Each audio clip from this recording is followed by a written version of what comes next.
Welcome to Bhavashree cooking channel. இன்றைக்கி நம்ம பார்க்க போகிறது வெண்டைக்காய் பொடி மாஸ். அதுக்கு தேவையான பொருள் பார்த்துருவோம். வெண்டைக்காய் சின்ன சின்னதாக கட் பண்ணி வச்சுக்கோங்க. பெரிய வெங்காயம் ஒரு 3 எடுத்திருக்கேன், அதை நீல வாக்கில் கட் பண்ணி வச்சுக்கோங்க. கடுகு உளுந்து தாளிப்புக்கு 2 பட்டை வத்தல். இப்போ வாங்க எப்படி செய்யலான்னு பார்க்கலாம். ஸ்டவ் ஆன் பண்ணிக்கலாம். பேன் வச்சுக்கலாம். வெண்டைக்காய் கொஞ்சம் வளவளப்பாக இருக்கும். அதுக்காக வெறும் சட்டியில் வெண்டைக்காய் போட்டு கொஞ்சம் வதக்கி எடுத்துக்கலாம்.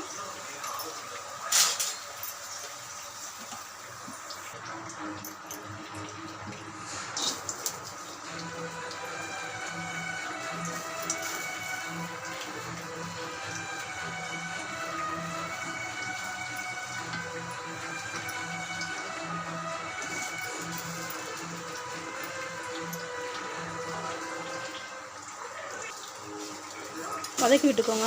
அப்போ தான் அந்த வளவளப்பு தன்மை போகும், இல்லைன்னா வளவளப்பாகவே இருக்கும். ஒரு 2 நிமிஷம் வதக்கினா போதும். இப்போ கொஞ்சம் அந்த வளவளப்பு தன்மை போயிருச்சுங்க. இப்போ வேறு இதில் மாற்றிக்குவோம். அதை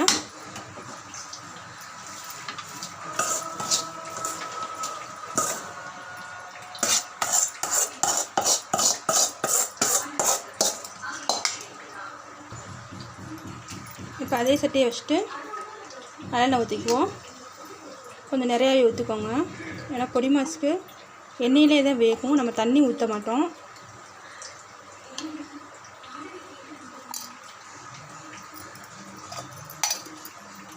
எண்ணெய் காயட்டும். எண்ணெய் காஞ்சிருச்சு. கடுகு உளுந்து பருப்பு சேர்த்துக்குவோம்.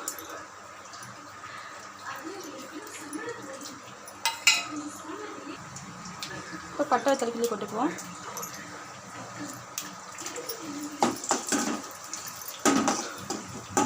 இப்போ வெட்டி வச்ச வெங்காயத்தை சேர்த்துக்குவோம்.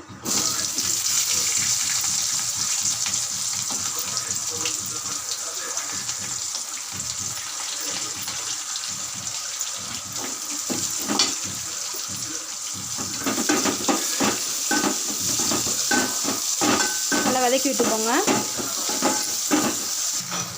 வெங்காயம் நல்லா வதங்கிடுச்சுங்க. இந்த ஸ்டேஜில் நம்ம ஏற்கனவே வதக்கி வச்சுருந்தோம் இல்லையா, அந்த வெண்டைக்காய் சேர்த்துக்குவோம்.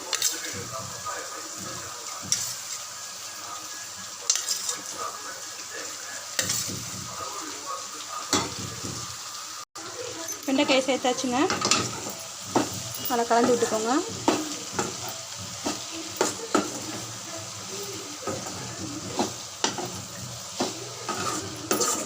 உப்பு சேர்க்க வேணாங்க, ஏன்னா வெண்டைக்காய் வதங்கி சுருங்கிடும். நம்ம கீரை வதக்கணும் இல்லையா, அதே மாதிரி வெண்டைக்காய் சின்னதாக சுருங்கிடும். ஸோ லாஸ்ட்டில் சேர்த்துக்கலாம் உப்பு. இப்போ சேர்த்தோம்னா உப்பு கச்சி போயிடும். லாஸ்ட்டில் சேர்த்துக்கலாம். நல்லா வதங்கட்டும் வெண்டைக்காய். வதக்கி விட்டாச்சுங்க. இப்போ அடுப்பு சிம்மில் வச்சுட்டு ஒரு மூடி போட்டு மூடி வச்சுக்கோங்க. வெண்டைக்காய் வேகட்டும்.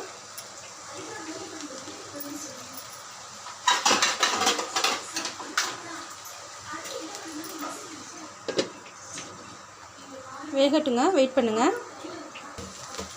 அப்பப்போ மூடி திறந்து கிண்டி விட்டுக்கோங்க, இல்லைன்னா அடி பிடிச்சிடும். ஏன்னா நம்ம தண்ணி சேர்க்கலை, எண்ணெயிலேயே தான் வதங்குது. சிம்மிலேயே வச்சுட்டு கிண்டி விட்டுக்கோங்க. மூடி வச்சுக்குவோம். இன்னும் வேகலை, வேகட்டும்.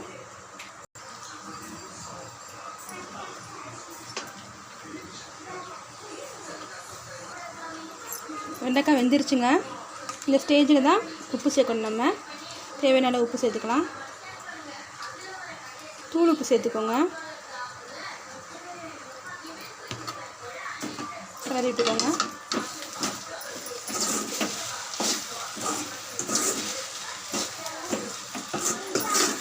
வெண்டைக்காய் பார்த்திங்களா சுருங்கிருச்சு. அதனால தான் சொன்னேன் நான் உப்பு சேர்க்காதீங்கன்னு. இப்போ மிளகு பொடி சீரகப்பொடி சேர்த்துக்கலாம் உரப்புக்கு.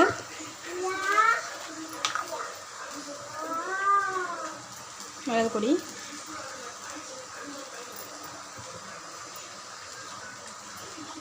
சீரகப்பொடி,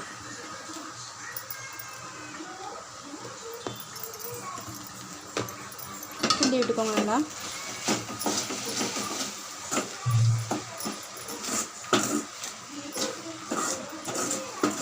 அவ்வளோதாங்க, வெண்டைக்காய் பொடி மாதிரி ரெடி ஆயிடுச்சு.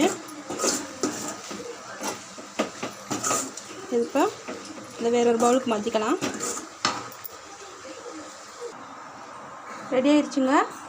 நீங்களும் செஞ்சு பாருங்கள். இதை புளிக்குழம்புக்கு சாப்பிட்லாம், நல்லாயிருக்கும்.